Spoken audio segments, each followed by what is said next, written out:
Hello दोस्तों, मेरा नाम साजिया परवीन है। आज मैं आप लोगों के सामने अपनी लाइफ की कुछ रियल स्टोरी को शेयर करना चाहती हूँ। उससे पहले अगर आप मेरे चैनल में नए हैं तो चैनल को सब्सक्राइब कर दें ताकि मेरी सारी वीडियो आप तक आसानी से पहुँच सके। और मुझे आप सबकी सपोर्ट की ज़रूरत है, सपोर्ट करें। ये कहानी जो एक कविता के रूप में व्यक्त की गई है, वो कोई कविता नहीं है, बल्कि एक सच्ची घटना है।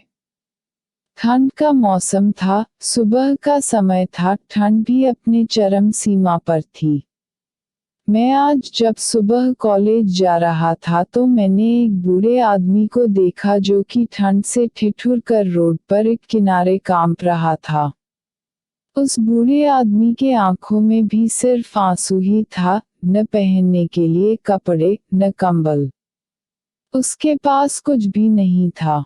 मैं वह थोड़ी देर रुका और उस आदमी से उसके इस हालात के बारे में पूछा तो उसके जवाब सुनकर मेरी आंखों में आंसू आ गया और मैं वहां से कॉलेज चला गया। उस बूढ़े आदमी की बातों को मैं एक कविता के रूप में बताने जा रहा हूँ।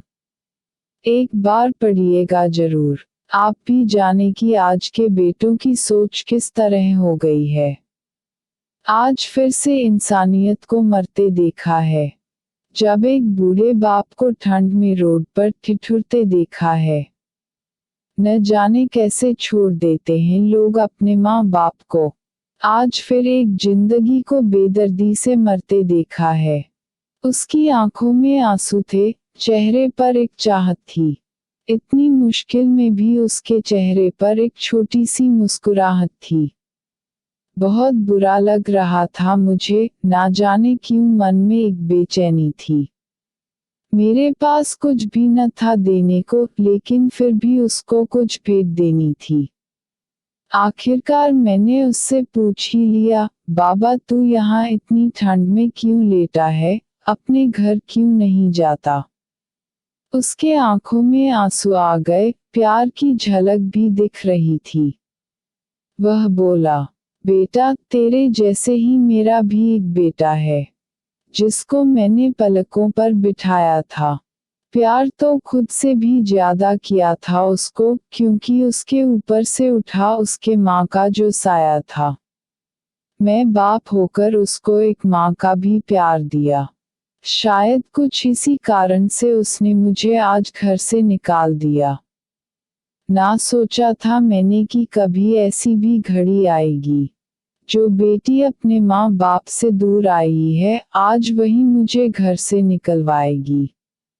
मैंने बेटे को बहुत समझाया, अपने किए हर प्यार को बताया था, पर बेटे के मन में जैसे एक अंधकार सा छाया था। वो भी अपनी पत्नी की बातों में आकर अपने बाप पर जुल्म ढाया है। जिस बाप ने बेटे के लिए अपनी सारी खुशियां त्याग दी, आज वो जैसे हुआ कोई पराया है। बस इतनी से कहानी है मेरी, जो इस रोड पर पड़ा हूँ मैं। जिस बेटे को हर एक सुख दिया, आज उसी की वजह से इस मोड़ पर खड़ा हूँ मैं। बेटे एक बात तुमको भी बताता हूँ, तू बहुत प्यार करना अपने माँ बाप को, पर इस मोड़ पर मत छोड़ना कभी। त्याग देते हैं माँ बाप अपनी सारी खुशियों को, जिससे बेटे को दुख ना हो कभी। मैंने भी बहुत प्यार किया था अपने बेटे को, पर आज कुछ इस कदर बहाया गया हूँ। पर तू कभी न छोड़ना अपने माँ बाप का साथ। आज जिस तरह से मैं ठुकराया गया हूँ। इतना कहकर बूढ़ा व्यक्ति रोने लगा। अपने बचे हुए जीवन को रोकर ही खोने लगा। फिर मैं भी वहां से चला गया। उसका दर्द मुझको भी रुला गया। इतनी समझ तो नहीं है मुझ में कई मैं समझाऊं, पर फिर भी एक बात कहना चाहता हूँ हर बेटे को, मत छोड़ कभी उस माँ बाप को बेसहारा, जिसने तेरे लिए अपने हर सुख को खोया है। माँ बाप तो वो सूरज हैं जिसने खुद आग में जलकर तेरे जीवन के हर अंधकार को धोया है। हमें विश्वास है कि हमारे पाठक स्वरचित रचनाएं ही इस कॉलम के तहत प्रकाशित होने के लिए भेजते हैं। हमारे इस सम्मानित पाठक का भी दावा है कि यह रचना स्वरचित है।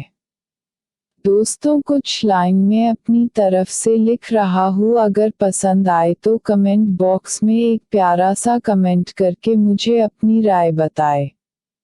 ये चांद कुछ गमगीन है, धुंधला सा साफ दिखता नहीं, लाकर तुझको भी दे देता, प्यार बाजारों में बिकता नहीं, कितना बेचैन फिरता दर बदर, दिल हर कहीं लगता नहीं, होश बाकी रहेंगे क्या, सामने आँखों के जाम रखता नहीं। आगे की ये स्टोरी अगले पार्ट में आएगी। तब तक के लिए बाय। और हाँ, जाने से पहले मेरे चैनल को सब्सक्राइब कर दें और बेल आइकन को क्लिक कर दें ताकि मेरी हर एक वीडियो का नोटिफिकेशन सबसे पहले आप तक पहुँचे। Okay, bye.